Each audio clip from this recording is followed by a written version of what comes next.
Summer 2019. Spider-Man Far From Home releases as the very first Spider-Man film to make it into the $1 billion club, a critical and commercial hit, making Sony Pictures and Marvel Studios' collaborative efforts on a new Spider-Man for the MCU a huge success. So naturally, on August 20th, the collaborative deal between Sony Pictures and Disney fell through and Spider-Man was withdrawn from the Marvel Cinematic Universe. Wait, hang on, what?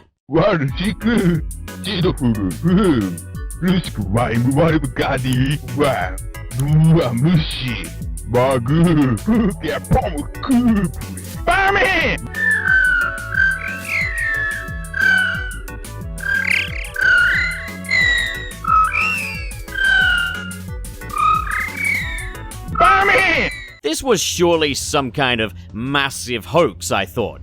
But then, reputable sources started reporting on the news, as well as public statements from Sony. Yep, this was really happening. So, the existing deal was 2 solo movies, 3 MCU appearances. When it comes to solo films, Sony Pictures finance the films, Disney get 5% of the film's profits, and all revenue from the merchandising. This would mean that Disney were at liberty to use Spider-Man in Marvel crossovers. This worked out quite nicely for both parties, but when it came time to renew the collaborative deal, Disney wanted to make changes. A co-financing offer in return for a 50% box office split between the 2 studios. Now, I'm no accountant, nor do I have industry insider knowledge, but let's say Spider-Man Far From Home's box office profits were split 50-50 between Disney and Sony. Spider-Man Far From Home made $1.132 billion at the box office. Take 5% off of that, $56,600,000 goes to Marvel Studios, meaning that Sony get $1,075,400,000. But if you were to split it 50-50, both parties would take home $566 million. Now, let's keep in mind, Sony are in a very different financial standing to Disney. A big part of the reason why they made the deal with Disney in the first place was because Sony's financial footing wasn't great, and Spider-Man, as their biggest cash cow, wasn't making them enough money. Evidence of this being The Amazing Spider-Man 2's box office underperformance. Now, The Amazing Spider-Man 2 made $709 million at the box office, so if they were to opt into the 50-50 split, Sony would be making $143 million less than their worst performing Spider-Man movie that they made all by themselves. Now, from what we understand, Disney were not willing to budge on this, and so the news outlets were reporting that Sony had made the decision to withdraw Spider-Man from the Marvel Cinematic Universe. To say that this announcement caused backlash for Sony would be an understatement. See, if I'm being completely honest, looking back, Sony were in the right to refuse that revised version of the deal. Looking at this from a business standpoint, that would negate the entire reason why Sony ever even started the collaborative deal with Disney. At this time, in wake of this news, various Marvel Studios alumni pitched in their thoughts on Spider-Man departing the MCU. The Russo brothers expressing a more bittersweet take that Sony are now one less thing for Kevin Feige to worry about in terms of management of the already massive Marvel Cinematic Universe. Paul Bettany and Elizabeth Olsen would lament Spidey's departure, and I think Ben Mendelsohn, who played Talos, put it perfectly, and I quote, "But shit, man, you can't lose Spider-Man from the Marvel Universe. He's one of their absolute motherfucking porn stars. Boy, I could name 30 superheroes that you could comfortably lose before you start thinking about losing Spider-Man. In fact, I cannot think of a single character who's more important to Marvel than Spider-Man. You've got Hulk, you've got Thor, none of them are as important as Spider-Man. None of them. Losing him would be a disaster." Hell yeah, Ben Mendelsohn bloody gets it. That being said, the best thing to come from this entire ordeal was easily Jeff Goldblum's response. Speaking of Kevin, we're talking about Kevin in the MCU a lot right now in the news, keeping him with Spider-Man. Why do you think Spider-Man is such an important part of the MCU? Because there may be a little divorce happening. No, this is the first I've heard of it. Save Spider-Man? I'm crestfallen. Save, what's happening? I didn't know any of this. So Sony and Marvel are having a hard time coming to terms on the agreement to co-produce Spider-Man. So it's looking like Spider-Man may go back to Sony and not be part of the MCU anymore. I'm not a business person. You're speaking, whatever you say is Greek to me, but all these, the mountains of produttore and I don't know. It'll all work out, I'm sure. Good luck. I'll figure it out. Well, as the milkmaid said when she kissed her cow, the show must go on. And so, Sony Pictures would begin work on the new Spider-Man 3, with Tom Holland returning to the role of Spider-Man. Far From Home writers Chris McKenna and Erik Sommers would be returning to pen the script, and Sony were teasing a big team-up with another Marvel superhero.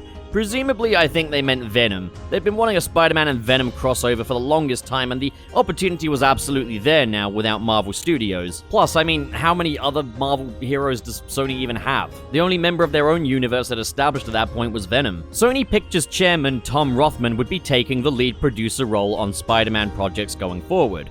Tom Rothman is pretty infamous for poor decision-making and interfering with production. For reference, this man rejected Avatar because he thought it would never sell. Based on public knowledge, this is also the man responsible for Deadpool being portrayed the way he was in X-Men Origins Wolverine and stood in the way of Ryan Reynolds' efforts to get a proper Deadpool off the ground. It was looking like Tom Holland's Spider-Man 3 could have gone in a few different directions, but was looking to keep the same overall spirit of Spider-Man Homecoming and Far From Home, just without any ties to the MCU.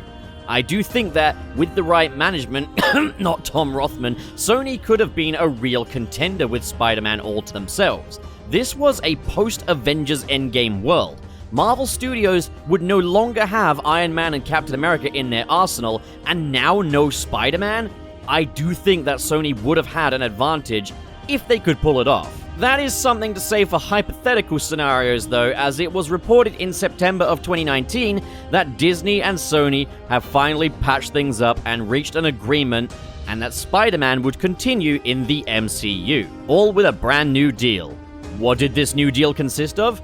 Well, details of what the new deal includes are a little more vague this time. However, it was clear that there would be at least one more MCU Spider-Man film and one more MCU crossover in store for Spidey, with Disney receiving 25% of the box office profits as opposed to the originally proposed 50%, all while co-financing the films. And then in December of 2019, Tom Holland would tell Jimmy Kimmel that he emailed Bob Iger to thank him for his time as Spider-Man during the split and to express that he was upset about Disney and Sony not being able to come to an agreement. Bob Iger would later call the drunk and emotional Tom Holland, and before you judge, relax, he was at a pub quiz with his family. According to Bob Iger, Holland begged him to try to figure out something with Sony to ensure Spidey's future in the MCU.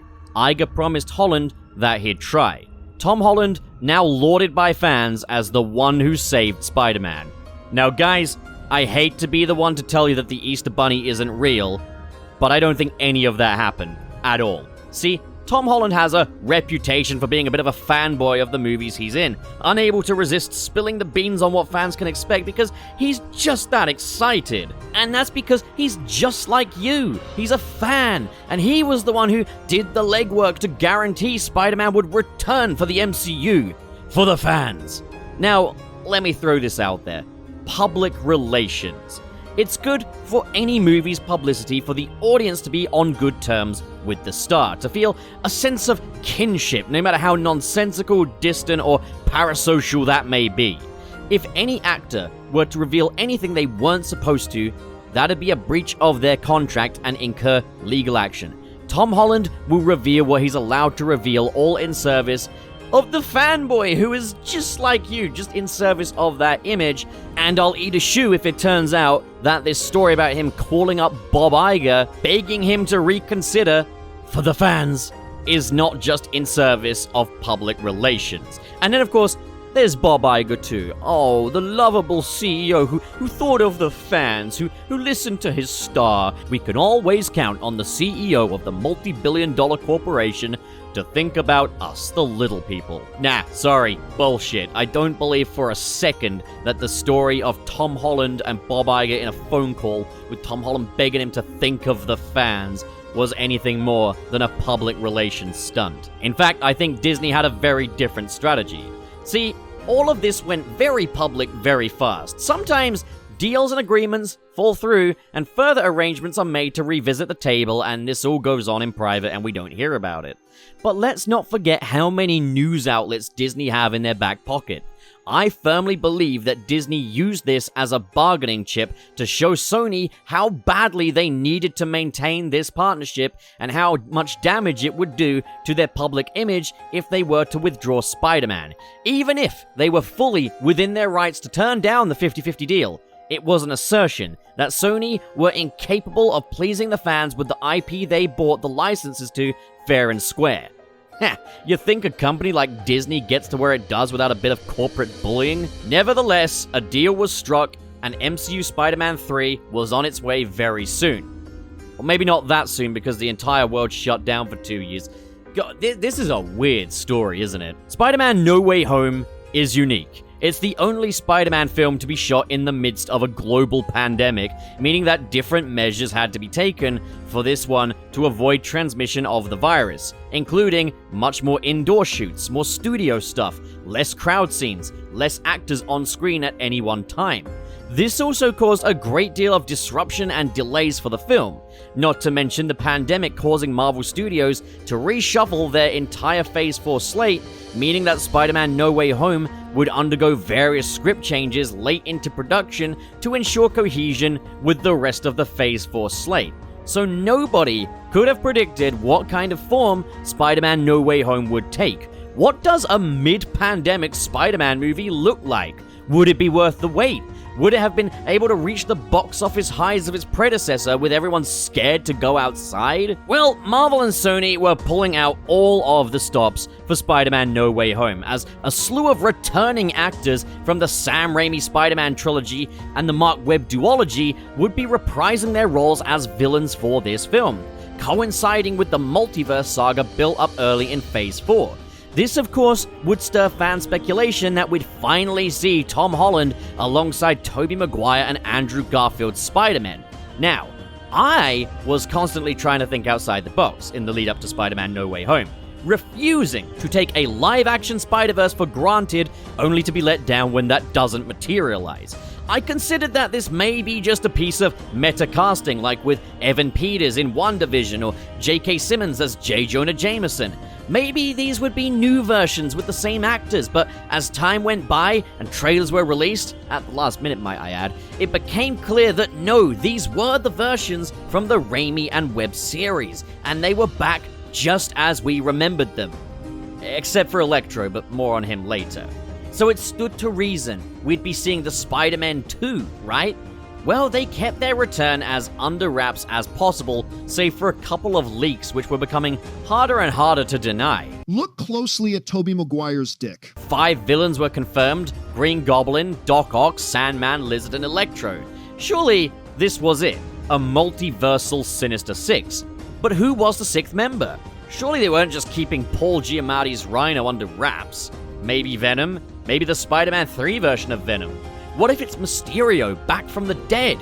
I'd say the anticipation for Spider-Man No Way Home was ridiculous, but it cannot be understated how exciting this was to see 20 years of Spider-Man film history all coming together for the 3rd MCU Spider-Man film. But wait, hang on. At the end of Spider-Man Far From Home, we saw Peter's secret identity revealed to the world by Mysterio. That seems like an awfully big deal to just shove aside in favor of a multiverse fan service movie, doesn't it? How is any of this gonna meld? With so many toys in its box, Spider-Man No Way Home was going to be a very packed movie. So, December 17th, 2021 rolls around. How does Spider-Man No Way Home shape up? Taking place immediately after Spider-Man Far From Home, Mysterio has just framed Spider-Man and revealed his secret identity to the world. Peter's life is now in tatters as he and MJ try to swing to refuge, only to be spotted by literally everyone everywhere at all times.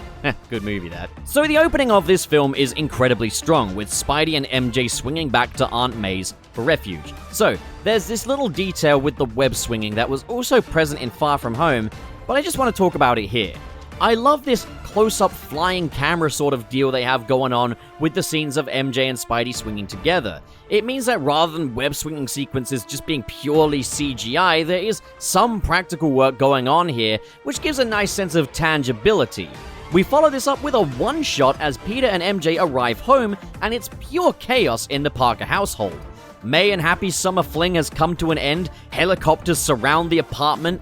There's a lot of great characterization in this sequence. A small detail I love is when Spidey's helping MJ into the apartment window, and he accidentally touches her butt and immediately apologizes. It's such a small detail, and they don't linger on it, thankfully, as the MCU does have a bit of a tendency with over-telegraphing gags, but it's just this very brief moment that contributes to the characterization of this very polite Peter Parker. So, it's all over the news. The drones that attacked London were Stark drones. Damage Control enter the Parker household to seize the Iron Spider charging bay, the Edith glasses, and any other Stark tech they can find, and take Peter, Aunt May, Ned, and MJ into custody for interrogation.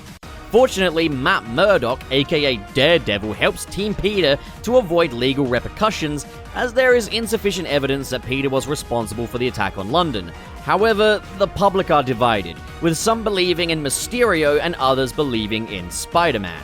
With the Parker household address now being public knowledge, Happy gives the Parkers a new place to live in his condominium. I like that we get a little time to let the consequences of the identity reveal really sink in. Peter heads to school after the reveal of his secret identity. It's here where we get presumably the final appearance of teachers Mr. Harrington and Mr. Dell, who are doing everything they can to be supportive of Peter and his powers. It's honestly wholesome. Flash is taking advantage of the entire situation, selling books about how he's Spidey's best friend, and crowds surround Midtown High as Peter enters the school. This is all great stuff. Living publicly as Spider-Man would be pretty unlivable for an ordinary teenager who has to go to school every day. And with high school graduation approaching, all of the students are looking to get into the top colleges, with Peter, MJ, and Ned's sights set on MIT. Sadly, Peter doesn't get accepted into any of the colleges he applied to because of the controversy surrounding him as Spider-Man. But the same goes for MJ and Ned due to their affiliations. Flash, on the other hand, gets in. Now, this is a bit bizarre. Flash has been the most public about his affiliations with Spider-Man, going so far as to publish a book about it, yet he gets into MIT while Ned and MJ don't due to affiliations with Spider-Man. Huh? Now, maybe his parents paid off admissions, maybe nobody believes him. Just a little line of dialogue or something to fix that inconsistency would have gone a long way, and it is ultimately a throwaway moment that doesn't hold a huge amount of bearing on the film. Actually, wait, yes it does, because Peter asks Flash where the admissions lady is. Damn it, it's kind of sloppy, guys. Now, it's bad enough that Peter's life is ruined by Mysterio, but he feels responsible for Ned and MJ missing out on their opportunities. So he goes to Doctor Strange asking him if he can turn back time and prevent Mysterio from revealing his identity. Obviously, though, the Time Stone is no longer inside of the Eye of Agamotto, so that isn't possible. Instead, Strange offers to wipe all memory of Peter being Spider-Man, which Peter accepts. However, mid-spell, he starts asking Doctor Strange to make omissions. MJ, Ned, Happy, Aunt May, all people who benefited from knowing Spidey's secret identity should all continue to know. But because Peter keeps asking for these alterations mid-spell, it causes the spell to grow unstable, and so Doctor Strange has to do what he can to contain the spell and abort, containing it all in this little trigger box. Now, welcome back to another episode of MCU Spider-Man Contrived Moments. Doctor Strange is effectively offering to brainwash the entire world. You mean to tell me that these two would not have discussed the potential repercussions and consequences? Who shouldn't still know? I can understand Spider-Man not thinking too straight in this moment. He's trying to piece his life back together, as well as the lives of his friends while he's at an absolute low point, although I will say he skirts the line of being a little too oblivious when the entire room is literally collapsing around him and he's still making requests. Doctor Strange, though, he definitely should have spoken to Peter about the consequences of the spell beforehand. Let me guess. Is he a Skrull too? So Doctor Strange realizes that Peter never spoke to MIT admissions to plead his case before coming to him for help, so he shoves him out of the door. Peter goes to contact the Assistant Vice Chancellor as she's on her way to the airport. Now, earlier in the film, during a montage, Peter's new red and black suit was stained after a paint attack from a protester, so he rocks up in what's left of his Iron Spider suit with drastically reduced functionality due to the Stark tech being confiscated. He completely bungles his attempt at pleading his case to the Vice-Chancellor. The awkwardness is interrupted, however, by an attack on the bridge. Doc Ock is back, once again played by Alfred Molina. Confused and transported out of his own world, he references the events of Spider-Man 2, asking Spidey where his artificial son has gone. Now, this showdown between our new Peter Parker and Doc Ock does have a lot to live up to, as the fight scenes between Spider-Man and Doc Ock in Spider-Man 2 are still some of the best action sequences in the genre to this day. I'll say this, while it isn't my favorite action sequence between these two, it's a worthy follow-up. Jon Watts nails the brute force of Ock's tentacles. Easily my favorite part of this scene is when Ock has Spidey suspended in the air and uses his tentacles to pull the Daily Bugle helicopter blades to Spidey in an attempt to slice him to bits. I'm not sure how deliberate it is, but it feels like there's also a lot of references to the bridge scene in The Amazing Spider-Man 1, as Ock throws cars off the side of the bridge, which Spidey has to web up, with him rescuing the Vice-Chancellor as she dangles over the train tracks. Now, as much as I feel the Iron Spider suit is becoming overused in the MCU, it is kind of worth it here just so we could see Ock battle against Spider-Man, with Spidey having his own set of mechanical arms. I also like how when Ock steals some of the nanotech that forms the Iron Spider, the suit sends the nanotech to the parts of his body that need protection, leading to Peter unmasking in front of Otto, the two equally confused by the situation. Of course, Ock has made a fatal error, as now that his tentacles are augmented by Peter's nanotech, Peter can control them. I'm gonna say this, it's a bummer that Doc Ock was defeated as soon as he was. I'd love to have seen what he could have done with that nanotech, how they'd enhance his tentacles, but alas, that's left to our imagination. After being rescued, inspired by his heroics, the Vice-Chancellor tells Peter she'll talk to admissions about Ned and MJ, but also Peter. Ock is now defeated, as Peter has complete control over his mechanized arms, but the battle on the bridge isn't over yet, as the bridge is bombed, and from the smoke emerges Spider-Man's oldest foe. Just not this Spider-Man. The Green Goblin, as played by Willem Dafoe, is back. However, before he has the chance to strike, Doctor Strange transports Spider-Man to the Undercroft, where he's trapped Doc Ock and the Lizard. Strange explains to Peter that the botched spell has started bringing in everyone who knows Peter Parker is Spider-Man from other universes into this one. Now, I do love the interactions between Ock and Strange. See, the Raimi universe was generally a bit more grounded than the MCU. We didn't have cosmic or mystical entities in there, and Octavius is, of course, a renowned scientist, so he's pretty dumbfounded by Doctor Strange and his talk of magic. I also love Peter and Strange's dynamic, Peter being a naive kid and Strange just wanting Peter out of his hair to put a stop to everything. However, I can't help but find Doctor Strange to come across as just a bit petulant and hypocritical. I'd argue that he's equally responsible for what's going on here, given that at no point did he ever discuss the potential repercussions of the spell with Peter. MJ actually does call him out on this, so okay, it does seem intentional, but it's a little out of character for Doctor Strange. But then we have an absolutely massive plot hole. Like, massive. Doc Ock knows that Norman Osborn was the Green Goblin. But how? This wasn't public knowledge in the Raimi universe. In Spider-Man 2, everyone talks about Norman with affection and fondness. Absolutely no mention whatsoever of him being the Green Goblin. Tobey Maguire's Peter Parker would never let Harry know that his father was the Green Goblin, to the detriment of their own friendship. He let Harry believe Spider-Man just randomly killed his father to preserve that secret. So how does Otto know? Was he a confidant? Why did he keep it a secret?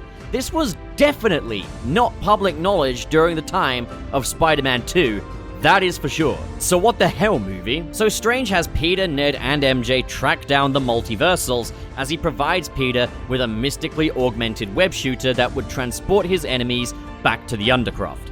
There's a fun scene of Peter, MJ, and Ned exploring the Undercroft, seeing all the strange things Doctor Strange has in his basement.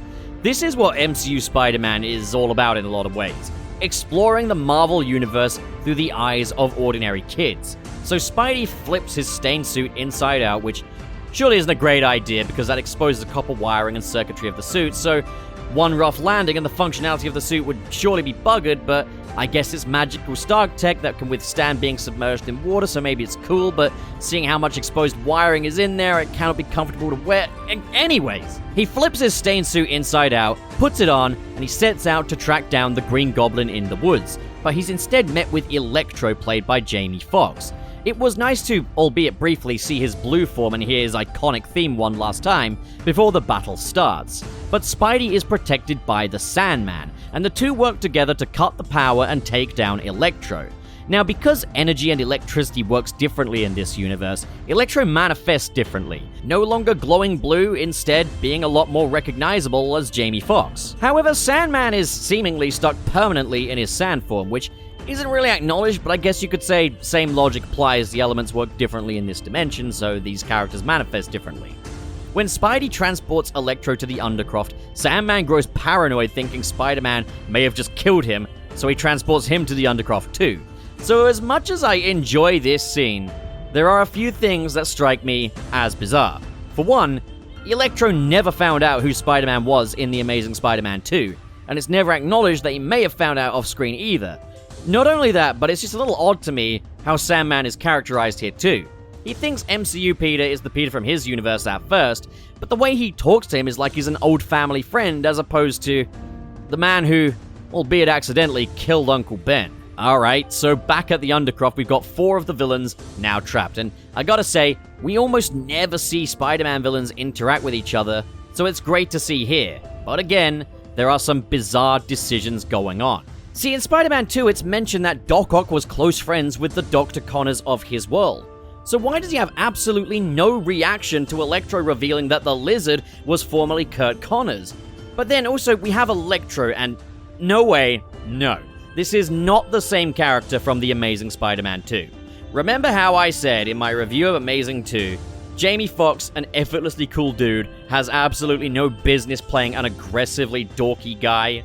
Well, Spider-Man No Way Home seems to agree with me, as this guy here is absolutely nothing like his Amazing Spider-Man 2 counterpart. He's not dorky, he's not as over-the-top Schumacher-esque as his Amazing Spider-Man 2 Electro counterpart either. He's a bit more like Jamie Foxx this time. Perhaps what I said about electricity changing his brain chemistry could apply here, but that was always a suggestion. While Sandman wants to get home to Penny, Electro is loving it in the MCU. And all the weirdness of Doctor Strange's Undercroft, the new energy, his new form. I like that kind of polar opposite character dynamic we've got between Electro and Sandman. So Spidey spends the remainder of the night repairing the damages to the power lines while Norman battles the voice in his head, establishing that Norman himself is not fundamentally the Green Goblin, he just suffers from a Jekyll and Hyde situation with the Goblin. May calls Peter to let him know that Norman is at the feast shelter, and Spidey rushes over, only to find that Norman is more sick than evil.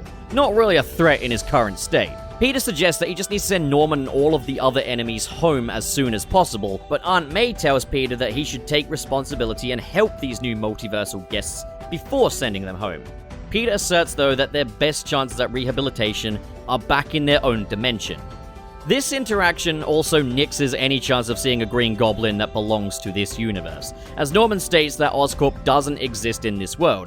So, that's a bit of a bummer, but hey, I'm fine with Dafoe being the quintessential Green Goblin to the movie Spider-Man universe. I don't think anyone can nail this role the way he does. I also love the little homage to Gobby's classic look here, as he's wearing green pajamas over a purple hoodie. So May finally gets the paint stains out of the Spidey suit and takes Spidey and Norman to the Sanctum Sanctorum. There's a small interaction here that I really like. When Peter introduces Norman to MJ and Ned, he asks if MJ stands for Mary Jane, to which MJ responds, Michelle Jones. I feel like this is both an acknowledgement and an assertion that this isn't the Raimi trilogy, this isn't the comics, these are different characters and a different world that MCU Spider-Man inhabits, all while retaining the core fundamentals of a Spider-Man story. I'm A-okay with that. It's an acknowledgement that the classics are valid, the character of Mary Jane still matters, but this is Michelle Jones. Ned then asks if there could be another Ned Leeds. Now, this could either be a joke about how, no, there are no other Neds in the universes that we've seen here, or it's a reference to the Ned Leeds of the comics being the Hobgoblin, but it works on kind of two different levels. So we then double down on the plot hole from earlier as Doc Ock tells Norman that he died years ago. And then Sandman comes in to really double down on the double downing, saying it was all over the news that Norman Osborn was killed by the glider he flew around on. But that doesn't make any sense. Guys! Writers, hello! Did you watch the Raimi trilogy? It was never public knowledge. This isn't just a little plot hole. This was integral to the core conflict of the Raimi trilogy. Peter allowed Harry to live in the belief that Norman was this wonderful, perfect man and a great father that Spider-Man just killed one day. Other people in this world weren't just humoring Harry. Peter kept it completely secret to his own detriment. He made that sacrifice. If it was all over the news, what, did everyone just conveniently keep hush about it? Did Harry just conveniently have his back turned to every newspaper, every TV screen, every news outlet? Heck, Otto worked closely with Harry. Would he have never mentioned it, asked about it? To say it was all over the news and was just public knowledge completely dismantles and undermines the entire crux, the entire basis of the conflict between Peter and Harry, which was the main conflict of the entire trilogy. How do you mess that up? Now, I guess you could say, okay, Sandman survived past Harry's death. Maybe when Harry died, Bernard finally spoke out publicly, and then it was all over the news. But Doc Ock died before any of that happened, yet he knows. There are only two ways this can work. One, Ock was a confidant of Norman, but that's never mentioned in any way, and there's no evidence at all to suggest that. Two, this is Ock not from the Prime Raimi universe, but instead a variant from a Raimi-adjacent universe. The same would then either have to go for Sandman, or, like I said, Bernard eventually spoke out after Harry's death. The variant theory would also explain how he got that nice turtleneck on beneath his harness, which is very tasteful, by the way. The thing is, that's not referenced or acknowledged in the film.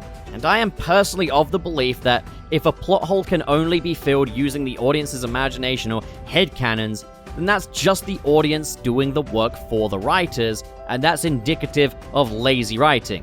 If the plot hole can be filled using evidence from the film itself, then it's less egregious. This doesn't ruin the film for me.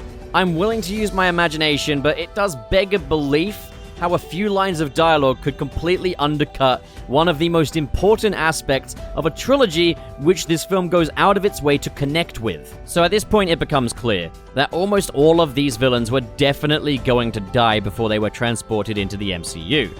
So when Doctor Strange goes to send them home using his trigger box, Peter instead acts on Aunt May's wishes to rehabilitate the new foes. So we get a fight between Spider-Man and Doctor Strange, and it's a tremendous scene that makes use of a lot of Doctor Strange's abilities as he astral projects Spider-Man out of his own body, and we see that the spider sense still works and prevents Doctor Strange from getting the upper hand.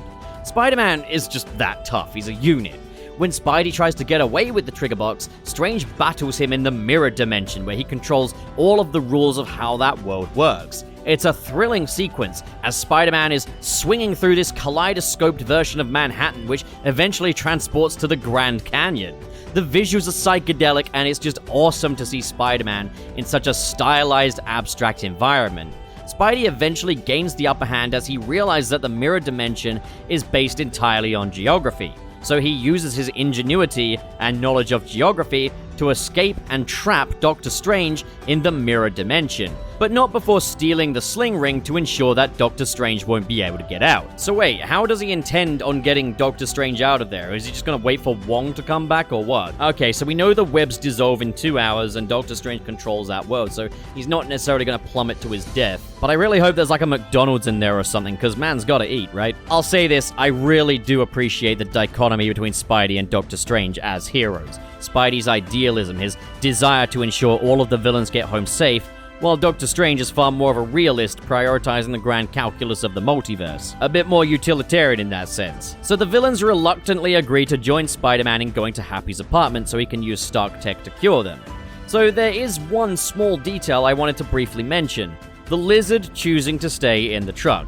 Spidey is surely aware that the lizard can escape the truck easily, right?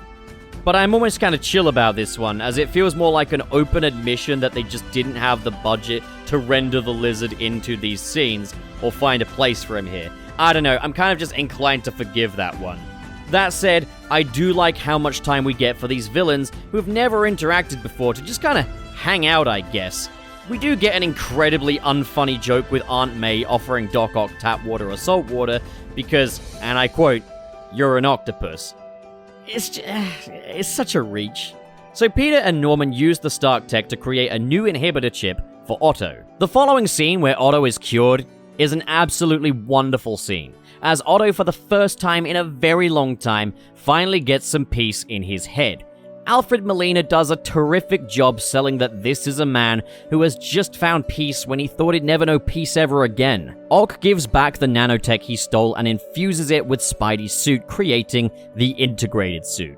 Just the basic upgraded Spidey suit, but now with a little bit of metal reinforcement in the form of a massive gold spider on the chest. I love the scene where our newly reformed Otto excitedly goes to Norman to ask him how it feels to know he's going to be whole again soon. These two do seem like friends, so perhaps I can believe that he'd be a confidant to not— No, we cannot be so charitable. A plot hole's a plot hole, damn it. So Peter's been working on cures for Electro and Norman too, but Electro is hesitant to let Peter help. He loves the power he has, which is a nice juxtaposition between him and, say, Norman, who's tortured by his power, or Ock, who was in misery. We also get a brilliant portrayal of the spider sense as the angle on the camera switches to a much wider one and tracks Peter at a front-on angle while he surveys the room. And anyone with any kind of spider sense of their own can see what this is going to be about. Norman has turned Goblin mode. It's nice to see that even beyond the Raimi-verse, Green Goblin is incredibly quotable with lines like, "Norman's on sabbatical, honey," and "strong enough to have it all, too weak to take it." Electro refuses his cure and escapes, as well as Lizard and Sandman. Ock is knocked out of the building by Electro. The fight between Spidey and Goblin here is brilliant, visceral, violent. It's easily the most brutal fight scene for the MCU Spider-Man yet, as Goblin just bodies poor old Peter Parker without any weaponry or his glider. It's just a fist fight, and Willem Dafoe is on absolute top form. Zero restraint in this performance here. Now, I would have absolutely criticized the fact that there's a magical box plot device that can just create all the cures for these villains, but that's actually not the case, as Aunt May tries to administer the Goblin cure by force, only for it to not work. Goblin summons his glider, hitting Aunt May, and bombs the place. Spidey and Aunt May try to get away as the SWAT team surround the building ready to shoot at Spider-Man, but Aunt May needs a moment to catch her breath and get her bearings. Spidey laments not sending the villains home, but Aunt May tells him that with great power there must also come great responsibility. Now, does that negate the possibility that Uncle Ben already taught Peter this? Not necessarily, as Peter responds by telling her he knows. But also at this point, given that this film is bringing all the different Spider-Man universes together while going out of its way to highlight the differences between this new version and previous incarnations, I guess it's not too big of a stretch to suggest that maybe Uncle Ben just didn't serve that same purpose in this universe, and that instead, Aunt May takes that position. Be an interesting way of bringing new definitions to those core Spidey traits, and utilizing the fact we never explicitly saw Spidey's origins this time. It's different, but I can get behind it. Anyways, Aunt May collapses, dying in Peter's arms. The SWAT team are shooting at Spidey. Happy is driven back to see his home in ruins and his love dead, and he yells for Peter to just run. Once again, Jon Watts is excellent at tense scenes. The music swells as Peter has to force himself away from Aunt May, as the SWAT team close in as Happy's yelling for Peter to just run. It's absolutely tremendous, and the shot we end this scene on, a shot of Aunt May's face as a tear rolls down her cheek. Now that is uncompromising. From this point on, the film takes a very different tone. We get a terrific scene as Peter watches J. Jonah Jameson blame the incident on him, on one of the giant screens in Times Square as the rain falls down his face. It's such a textured scene. The cinematography here is incredible. These shots are gorgeous. This is uncompromising storytelling right here. So back at Ned's Nana Lola's house, Ned and MJ watch the news of what happened at the condo. Ned attempts to summon a portal to Peter so they can see him, but accidentally summons a portal to a different Peter, a different Spider-Man. Welcome to the MCU, Andrew Garfield, the amazing Spider-Man. I love how this scene is set up. I know that there are people that are very critical of the entry of the other Spider-Men, as they were hoping for something big and dramatic with a ton of fanfare, but this isn't a Spider-Verse movie. This is not about Andrew Garfield and Tobey Maguire. This is MCU Spider-Man 3, and this other Spider-Man here is a supporting cast member. I love how you at first see him in the distance, noticeably leaner, and it's like, is that? It could be. And then he comes running into the frame where it becomes clear that this is our long-lost amazing Spider pal. Andrew Garfield is incredibly charming in this role as he tries to convince Ned and MJ that he is Peter Parker, just of another dimension. I love his dynamic with MJ here, as she has him crawl around to prove that he's Spider-Man and throws bread at him to try to trigger the spider sense. Realizing that this isn't their Peter, Ned tries again, only to summon Tobey Maguire's Peter Parker in his civilian clothes. It really is funny to me how Andrew Garfield rocks up in the Spider-Man costume, which causes Lola to shriek in terror and MJ to try to force him to prove he's the real Spider-Man. All the while, Tobey Maguire just rocks up in civilian clothes, and Lola's immediately charmed by him, while MJ immediately believes that he is Peter Parker. That's almost kind of like a funny meta joke on the reception of these movies, how Tobey's Spidey is admittedly a lot more beloved, even though Andrew Garfield was undeniably Spider-Man. So the two Peters, Ned and MJ, track MCU Peter down to the roof of Midtown High. Ned and MJ comfort him before the two Peters go in to talk, and they realize that despite their differences, they've all got a lot in common. They've all dealt with losses that they feel responsible for. MCU Peter tells the two Peters that as much as he wants to kill the Green Goblin, Aunt May's last words always ring through. Tobey's Peter recognizes these words and completes the sentence, and when MCU Peter asks how they know, Andrew Garfield's Peter tells him that Uncle Ben said that the day he died. Except wait, no he didn't, not in your world, he didn't say that. He said something adjacent to it, but that's not what he said to you, Andrew.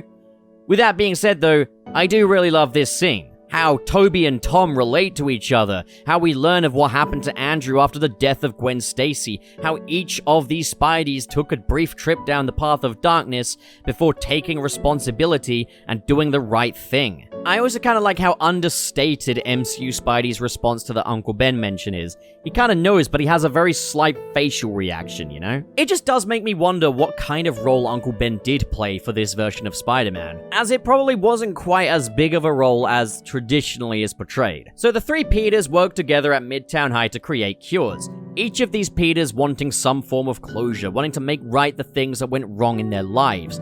Tobey wanting a chance to cure Norman, revealing that he's thought about it for a long time. Andrew clearly regretting that he couldn't save Gwen. We also find out how Tobey's Peter is now with his respective MJ despite things being complicated, rendering the unused Spider-Man 4 scripts non-canon, or at least contradicted, or changed, or whatever. I'm okay with this. It's not an ideal outcome for him, and that works. It's complicated. But he and MJ were able to at least make things right. That's a really nice position to put this legacy version of the character in. Andrew also explains how he's already cured the lizard before, and so I quote, "It's no big deal."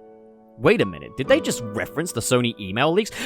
Are we gonna see Andrew Garfield doing Tough Mudder in Secret Wars? Ooh! And so the Peters head to the Statue of Liberty to cure the villains once and for all, and send them home, with MCU Peter making a public broadcast to the Daily Bugle to lure them in. While they wait, the three Peters discuss their histories, the enemies they've faced, and how Tobey doesn't need mechanical web shooters and can shoot webs naturally, just a little bit of fan service. A portal is open to Ned and MJ for them to take the trigger box away from the villains, but Ned is unable to close the portal, as his previous portals all closed by themselves. He's never had to really do that before. Eventually, the villains rock up, and the three Peters work together to take them down, but without a plan, they're not great at working together. Acknowledging this, MCU Peter uses his experience as an Avenger to lead the other two Peters. He dubs Tobey Peter 2 and Andrew Peter 3, and the three swing into the battle, synergized as one by one they cure the villains. The Lizard notices Ned and MJ and enters the portal, chasing them through Midtown until they jump out of the portal and onto the Statue of Liberty, now a part of the battle. They summon Doctor Strange to help out, all while Peter 2 cures Sandman, Peter 1 cures the Lizard, and Doc Ock cures Electro. I love the scenes after the enemies are cured. Peter 2 reassuring Sandman that he's going to get him home, and Peter 1 welcoming Connors back are the weaker ones of the set, as they had to work with existing footage of Thomas Hayden Church and Rhys Ifans in their human forms. They couldn't make it to shooting, so they didn't get physical performances, so in their human forms, there's no dialogue between them and the Spideys who cure them. However, we do get scenes with Andrew Garfield and Jamie Foxx, as well as Tobey Maguire and Alfred Molina. These scenes of the characters making and finding peace with each other are some of my favorite moments in the film, especially the scene where Otto meets Peter 2, telling him he's all grown up and how good it is to see him. It almost feels like he was talking to the audience in this moment. So now there's only one enemy left to cure, the Green Goblin, who triggers all three spider senses and attacks the Statue of Liberty. Strange goes to trigger the box only for Peter 1 to notice a pumpkin bomb in there. This blows up the box, reopens the spell, and begins tearing at the dimension, as the cracks appear in the skies above, revealing silhouettes of classic Spider-Man villains, including Kraven, Rhino, Mysterio, and more. Everyone from every dimension who knows Peter Parker is Spider-Man is now converging on the MCU. The explosion of the pumpkin bomb causes MJ to slip. Peter 1 goes to save her, but is taken out by the Green Goblin. He would have been impaled by the glider had it not been for the big metal spider on his chest. This is where Peter 3 gets his shot at redemption, as he rescues MJ, with memories of Gwen still fresh in his head. Peter 1 goes to fight the Green Goblin on the ground of the statue, and it's once again a very violent fight, as Peter absolutely bodies the Green Goblin, while Goblin provokes him constantly. Peter 1 goes in for the kill, taking his glider, ready to impale him, killing him as he was killed before, but he's stopped by Peter 2, who with a look is able to calm Peter 1. Goblin stabs Peter 2, giving Peter 1 another reason, another opening to kill him. But instead, Peter 3 throws him the Goblin Cure, and Peter 1 chooses to cure the Goblin. It is kind of strange though when you think, had Peter 2 not been present, Peter 1 would now be a cold-blood murderer.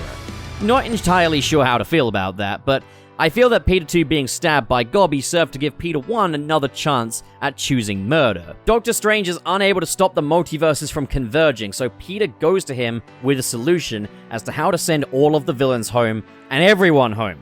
Erase himself from everyone's memories. Don't just make them forget Peter Parker is Spider-Man, make them forget who Peter Parker even is. And oh look, this time Doctor Strange actually talks to Peter about the repercussions. Peter agrees to make the sacrifice, and there's a nice moment where Doctor Strange very subtly confesses a profound love and respect for Peter as he says goodbye. Peter goes to thank the two Spideys as the three share a brotherly embrace. Peter then goes to Ned and MJ, promising he'll find them and make them remember, but for now, it's goodbye. Everyone is sent home, and Spidey swings off into the sunrise. We follow that with a scene of Jameson reporting on the incident at the Statue of Liberty, following up by saying that if Spider-Man were a real hero, he'd unmask so the world could know who he is.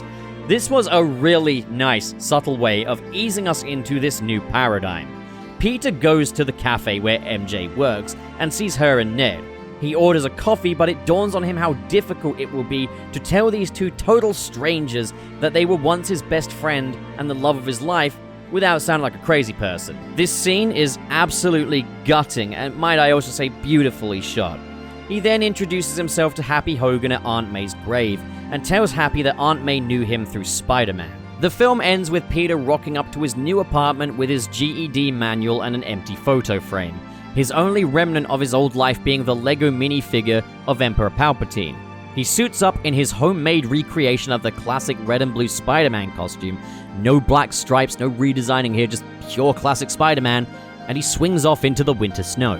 For the mid-credits, we have Venom, now in the MCU, discussing previous events in the MCU at a bar, before deciding he wants to go and meet Spider-Man himself. How exciting. before phasing back to his home dimension. I'll talk a bit more about that when we get to the spin-offs, but for now, let me just say, this is the worst mid-credits I've ever seen in my entire life. It's garbage. They brought Venom into the MCU just to send him back immediately with absolutely no interaction with Spider-Man. Who did you think wanted that? That feels like a joke at the audience's expense. It just sucks. And in the post-credits, there's a trailer for Doctor Strange in the Multiverse of Madness, so not much to really talk about there. So that is Spider-Man No Way Home, and what a crazy film this is. I gotta start with the negative. This is easily the most sloppily constructed Spider-Man film since The Amazing Spider-Man 2. I am not, never have been, never will be a stickler for plot holes, but some of this stuff is just egregious. Norman Osborn's Green Goblin being public knowledge is just, how does that happen? How do you mess that up? As I say, it fortunately doesn't have a great deal of bearing on the story. You could slice that out and the film wouldn't really change much. So no, it doesn't by any means ruin the film for me, but it took me out of the moment. It's just egregious. Electro shouldn't be here. I liked Electro a lot in this film. I much prefer this version of the character, from Jamie Foxx's portrayal to his design taking cues from the classic 616 Electro, even down to his mask being briefly hinted at. This is a great version of Electro, and I'm glad he's here. It does mean we at least got a really great cinematic version of Electro. But it does just make no sense that he's here. He never found out Peter Parker was Spider-Man, nor does he even hint at the possibility that he knew. In fact, he doubles down by saying he thought Spider-Man would be black, making a little nod to Spider-Man Miles Morales, so he clearly didn't know who Peter Parker was. It's for the best that this is almost completely unrecognizable to his Amazing 2 depiction, but I feel like they could have done something to suggest that he knew Peter Parker was Spider-Man, even if it was just one line of dialogue, like maybe before he died while he was absorbing data from the power grid he had this divine realization or something. Even that's a stretch though, it's a very hard plot hole to patch up even with headcanon. Some have pointed out that during the power plant fight of Amazing 2, Gwen does refer to Spider-Man as Peter a few times, but A, does Electro have super hearing? Not outside of the realm of possibility, but he didn't know who Peter Parker was anyway. So just hearing the name Peter isn't gonna tell him anything. As mentioned before, why does Doctor Strange not discuss the implications of the first spell with Peter? How did Peter know he'd be able to get Strange out of the mirror dimension? Ned being able to open portals with a sling ring was a massive revelation. It's not like he'd tried before that point. Why doesn't Otto have any reaction to Dr. Connors, a good friend of his in his own universe, being a lizard man? Again, I'm not a stickler for plot holes, but there's just so many of them here, and they're just too big to ignore. Again, did the writers watch the previous film before writing this script? Because it doesn't feel like it. It feels like a Wikipedia level of knowledge was applied to this. Objectively speaking, this film has some major issues. The construction of this one is absurdly sloppy. There are some instances, though, where I gotta admit, I did reflect on the previous films differently because of this one. So, this was another thing that I did find egregious on first-time viewing.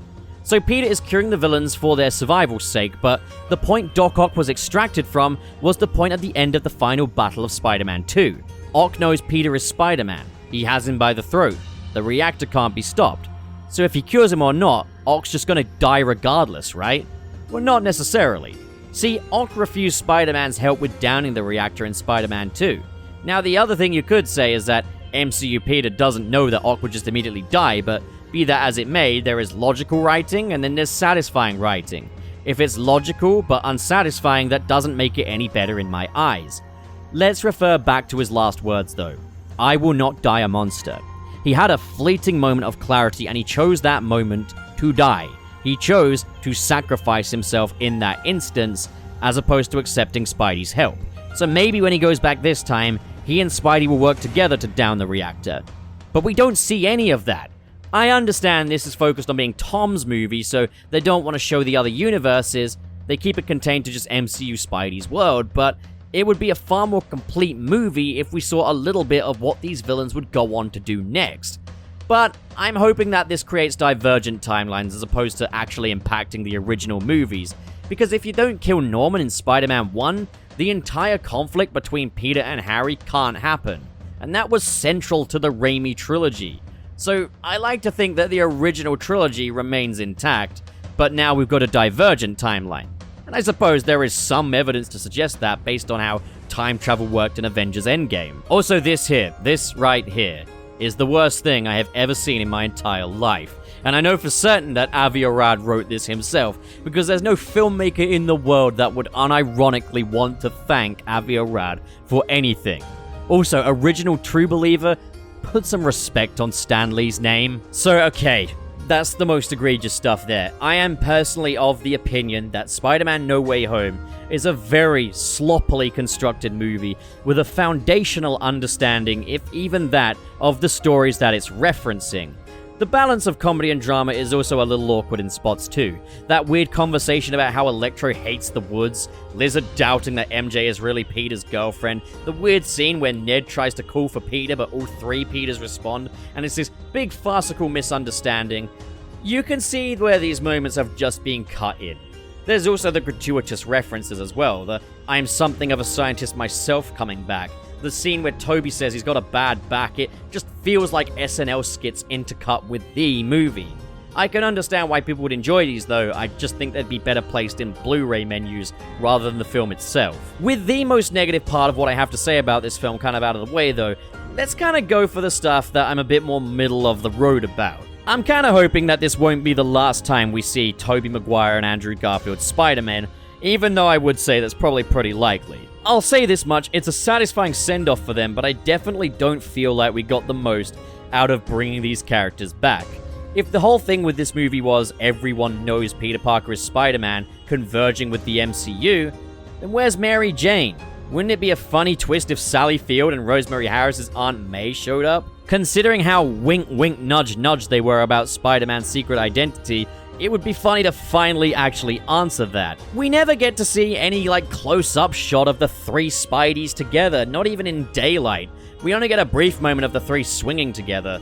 And when it comes to Tobey Maguire with the mask on, we really only get fleeting glimpses. You never underestimate the importance of the mask. That thing is the defining symbol of all Spider-Men, more so than the actors who wear it. Speaking of which, did the design team just not have any reference pics of Tobey's mask? What happened here? The Tobey Maguire Spider-Man mask is beautiful, and I was really looking forward to seeing it again. But this is just... okay, it's a nitpick, but it doesn't look right. Where's the mean-looking gunmetal eyes? Why is the webbing so uneven? Again, it's a nitpick. It holds no bearing on my enjoyment of the film. It's by no means objective. But damn it, it's a missed opportunity. It's something I'm clearly very sentimental about. There's only one Spider-Man mask that I own a replica of, and it's this one. And boy does it bring me so much joy to see it done right. I think the key thing to keep in mind is that this is still not a Spider-Verse movie.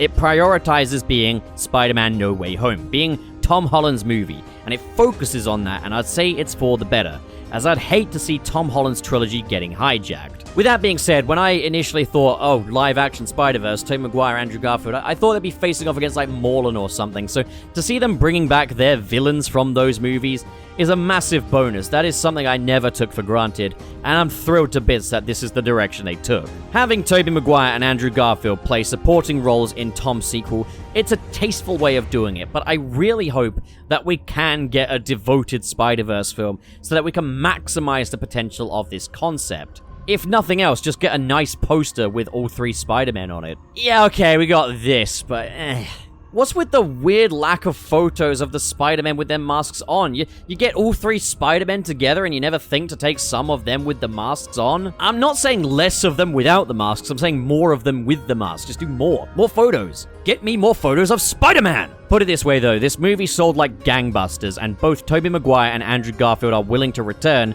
so I'd say it's well within the realm of possibility. Seriously, zero interaction between Green Goblin and Tobey Maguire's Spider-Man?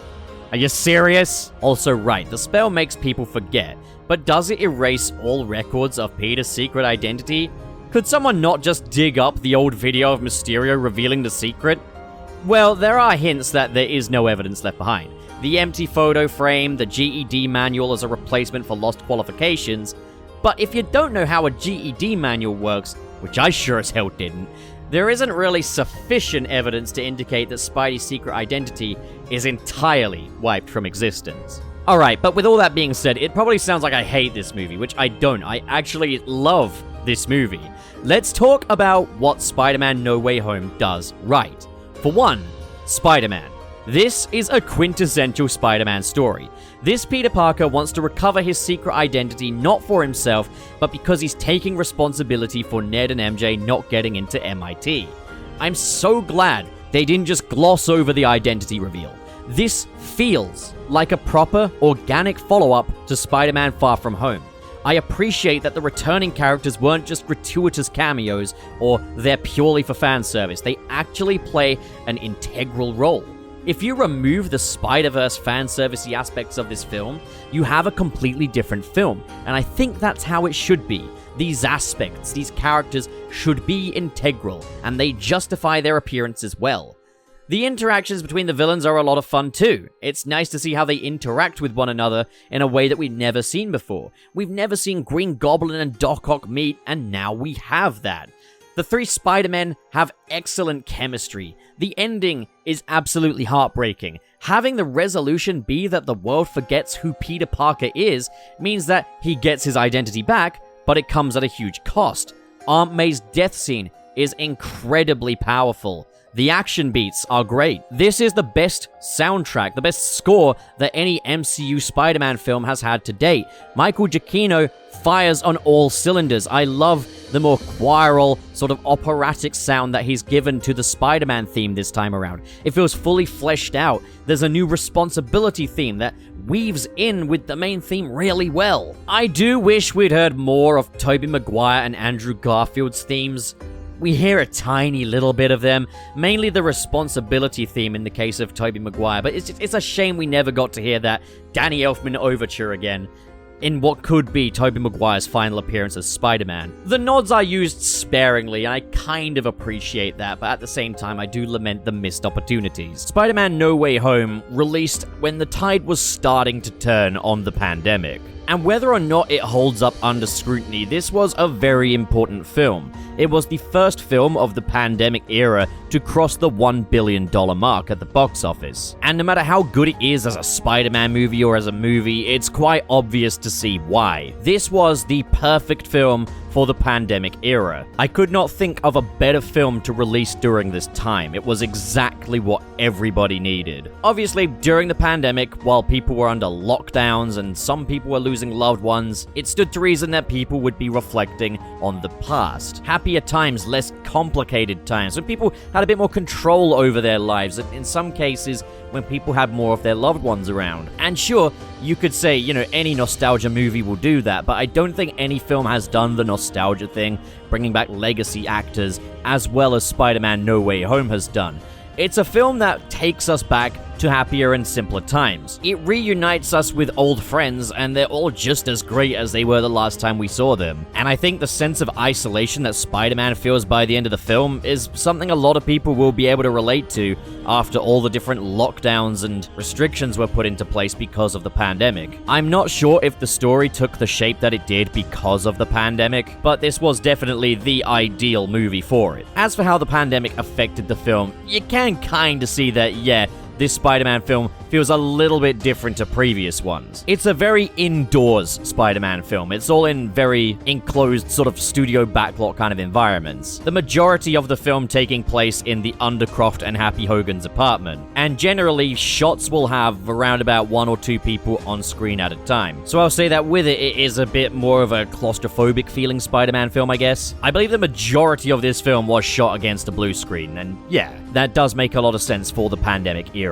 But with that being said, the special effects are not too shabby for the most part. There are a few ropey moments here and there, but generally, for the most part, it's fine. I think going for something a lot more character-driven this time, a bit more intimate than previous Spider-Man films, was a good call, especially for, the pandemic era of filmmaking. And what was going to get butts on seats more than having Tobey Maguire and Andrew Garfield reprise their roles as Spider-Man alongside Tom Holland? So the film was a huge success. With everything Spider-Man No Way Home sets out to do on a fundamental level, you'd have to screw this up a lot to make this anything less than a great time at the movies. What this film does on a fundamental level is, yes, it follows up Spider-Man Far From Home really well, but it also brings 20 years of Spider-Man cinematic history together and treats it all as valid. Just because Raimi and Webb's versions of Spider-Man were ultimately rebooted, it doesn't make them any less important. It doesn't make them any less valid, and what makes these guys different to one another is what makes them Spider-Man. The fact that Tom Holland's Spider-Man was so sparing on the origin story and Uncle Ben references, only for Aunt May to serve that purpose in this one, it only makes Tom Holland's Spider-Man more distinctive when standing shoulder to shoulder with the other two Spideys. There are no reboots, it's all one series, and I adore that. I'm so thankful that this new MCU Spider-Man trilogy didn't leave the Raimi and Webb depictions behind. Each villain, each Spider-Man gets a satisfying amount of time devoted to them. Doctor Strange is well utilized. The character dynamics are excellent. The themes of responsibility and sacrifice are all handled wonderfully. What Spider-Man No Way Home gets right is so good, and that's the lion's share of this film. As I said earlier, the plot holes such as Norman being public knowledge don't really have any bearing on this film here. It's a character interaction that calls past continuity into question, but you could just as easily have them not know this, and the story would still play out the exact same. The construction of this film is sloppy, but the content is fantastic. At the end of the day, whatever issues there are with this movie, it doesn't take away from the joy of experiencing this in theaters. Hearing the crowd roar as the Green Goblin appeared for the first time in this film, the sheer glee that swept the entire theater audience when Andrew Garfield rocked up, the cooing and anticipation of Tobey's appearance, followed by the sheer elation of his reveal, the cheers when Andrew Garfield's Spider-Man rescued MJ, even the cheers for Matt Murdock. Again, I'm European, I live in Britain, we don't cheer in cinemas, we're a miserable people. But the crowd was going absolutely wild for this film, and I will never forget or underestimate the fun we had with this movie. And I still get that same sense of excitement watching this film back, no matter how many times.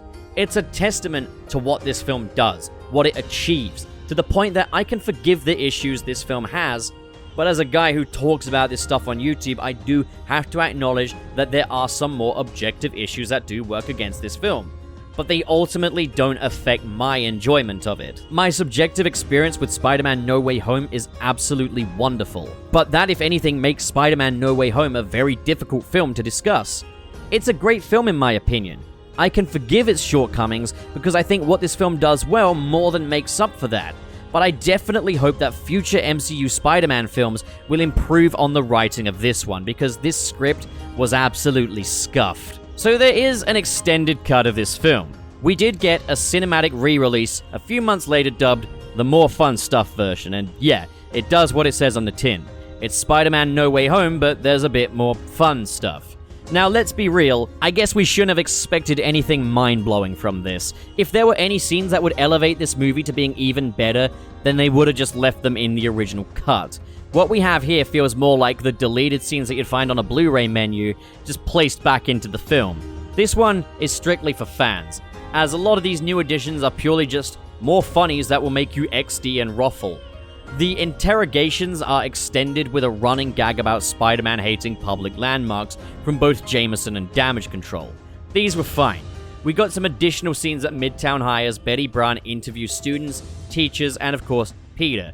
We get a little follow-up on Ned and Betty's relationship from Far From Home, but this whole thing does stop the movie dead for a solid few minutes, just for a few extra yucks. I did like when the students were pitching their ideas for the redesigned Statue of Liberty, and one of the designs was Mysterio replacing the Statue of Liberty, and I'm wondering if that's a reference to Spider-Man 2 the game, or if it's deliberate. There's a bit more of Matt Murdock, including him representing Happy Hogan, which I liked well enough. Some alternate scenes in the Undercroft as we get a different montage set to Monster Mash, and we get a bit of extended interaction between the three Peters before the final battle as they chat the Statue of Liberty. As a fan of these three, yeah, it's great, but as a fan of movies, again, it grinds the entire film to a halt for the sake of more meta humor. There's already an imbalance of comedy in most MCU films, and I'd say there's an imbalance of comedy in Spider-Man No Way Home, but this just doubles down on that. These scenes really just belong in a special features menu, and it's a shame that there's no physical release for this cut of the film, and that you can only rent or buy it on streaming. It's not included on any physical media, so if you've already bought that, you can go fuck yourself. Buy it again.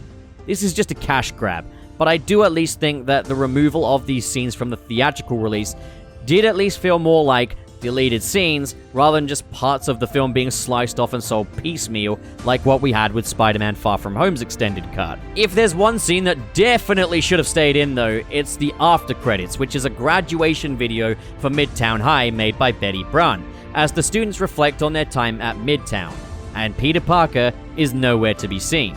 Not only is this a really nice send-off for the supporting cast, it's also sufficient evidence that all records of Peter Parker are now wiped.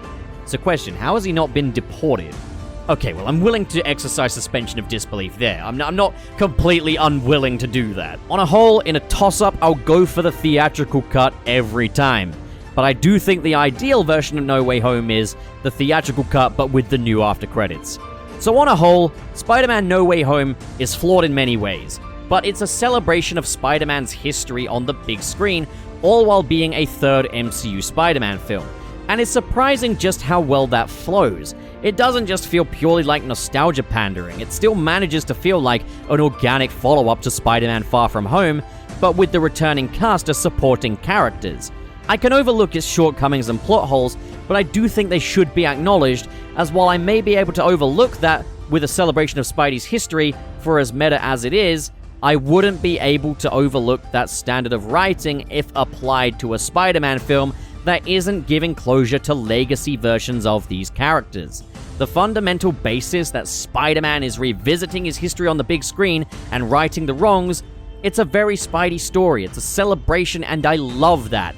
Heck, even taking cues from One More Day and making it work with the end of Peter and MJ's relationship, it's all executed so well. This is a film that makes peace with the darker moments in Spidey's history, and I can only commend that. It isn't what I'd consider to be the best Spider-Man movie, and I wouldn't say it's even close to the quality of Spider-Man 2 or Into the Spider-Verse, but I'm there for the celebration, and it's safe to say that of all of the films that tug at those nostalgia strings from the past decade, this one feels the most meaningful.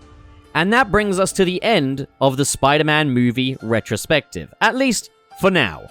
And what have we learned here? There are so many different ways of approaching the character of Spider-Man, so many twists, so many ways you can adjust the narrative while adhering to the core aspects of the character. I don't think we've ever veered too far from that, even with projects that I'm not so fond of, like Spider-Man Turn Off the Dark or The Amazing Spider-Man 2. I think every one of these films has at least a few ideas, a few themes to take away from it that'll stick with you in ways that I just don't see from a lot of other superhero movies. I think that's the power of Spider-Man, how he inspires, how Peter Parker or Miles Morales, they relate to us so that Spider-Man can inspire us. It's true, what makes each of these depictions different is what makes them Spider-Man, so long as the fundamental always rings true. Anyone can wear the mask. As long as they never lose sight of that, there are no bad Spider-Man movies. So what happens next? Well, Across the Spider-Verse is on the way, and I cannot wait.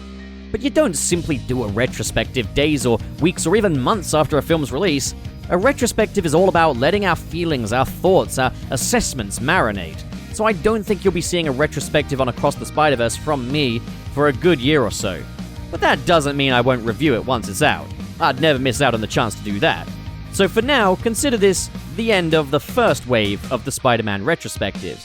But for as long as they are still making Spider-Man movies, I'll still be thinking about them year after year and bringing you these videos. Now, if you'll just stick with me for a little longer, there will be a bonus episode focusing on the Sony Spider-Man spin-offs. That's Venom, Venom Let There Be Carnage, and Morbius. I'll be covering them all in one video, but you can consider that the epilogue to this year's Spidey movie adventure. So I'll see you there, true believers. Guys, what do you think of Spider-Man No Way Home? What have you thought of this retrospective, my video? Comment below, discuss. As always, if you enjoyed this video and you want to see more like it, be sure to hit subscribe, hit the like button. The response to this retrospective has been my heart is full, let's just put it that way. I'm really glad that people took to this in the end. We'll definitely be doing things like Spider-Man shows in the future as well for retrospective, so there's more to come. Before we go, I just wanted to say that this video is made in association with Dead Island 2. Battling my way through hordes of zombies, using unique weapons I crafted myself in a completely virus-ravaged LA, yeah, it's a damn good time. It's incredibly violent, you can get super creative with it, and this recreation of LA is terrific. You can pick up your copy of the game with the link in the description below. All that's left to do now is to thank the patrons. If you want your name in the credits of my videos, as well as unlockable bonus content, you can do so for as little as $1 a month. And now a special shout out to the patrons in the $10 or above tiers. You ought to know their names, so here we go. Dead Denny, Cale Bennett, La Jordo, Ken K, Legendary Ray Ray, Dr. SP with your PSA for the week. Americans, act responsibly over the 3-day weekend. Everyone else, just Monday. Sergio, Source a Skeptic. I love the Boss Baby movies. I'm their biggest fan. And for those in the $5 tier, we've got Broski, SSS06, Dazzle Fizzle, and Council of Geeks. Thank you so much for your generosity, and as for the rest of you, thank you so much for watching, guys, and have a great day.